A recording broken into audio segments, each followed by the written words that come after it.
નમસ્કાર, સંદેશ ન્યૂઝમાં આપનું સ્વાગત છે। નમસ્તે ગુજરાત સાથે હું હિના। સૌપ્રથમ વાત કરવી છે 20 જૂને નૈઋત્યનું ચોમાસું ગુજરાત પહોંચશે। 20 થી 25 જૂન વચ્ચે ચોમાસું દક્ષિણ ગુજરાતમાં પહોંચશે। અંદમાન નિકોબારમાં નૈઋત્યના ચોમાસાનું આગમન થઈ ચૂક્યું છે।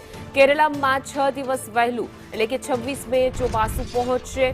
મહારાષ્ટ્રમાં 10 જૂન આસપાસ ચોમાસું પહોંચશે, જ્યારે કર્ણાટક અને આંધ્રપ્રદેશમાં 5 જૂને ચોમાસું પહોંચશે। તો ગુજરાતમાં પણ ચોમાસું થોડું વહેલું બેસે એવી શક્યતા છે।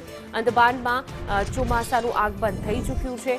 મહારાષ્ટ્રમાં 10 જૂને ચોમાસું બેસવાનું છે, ત્યારબાદ ગુજરાતમાં પ્રવેશ કરશે। દક્ષિણ ગુજરાતથી ચોમાસાનો પ્રવેશ થશે, જ્યારે ગુજરાતમાં 20 જૂને મેઘરાજા પધરામણી કરે એવી શક્યતા હવામાન વિભાગે વ્યક્ત કરી છે। તો આ વર્ષે નૈઋત્યના ચોમાસાની શરૂઆત અંદમાન નિકોબારથી થઈ ચૂકી છે, જ્યાંથી આગળ વધી તે સામાન્ય સમય કરતાં 6 દિવસ વહેલું એટલે કે 26 મેના રોજ કેરળમાં દસ્તક દેશે। ત્યારબાદ ચોમાસું આગળ વધતા 5 જૂનની આસપાસ કર્ણાટક અને ત્યારબાદ આંધ્રપ્રદેશના વિસ્તારોને આવરી લેશે અને મહારાષ્ટ્રમાં ચોમાસા જે છે તે 10 જૂન સુધી પહોંચી શકે તેવી પ્રબળ શક્યતા છે।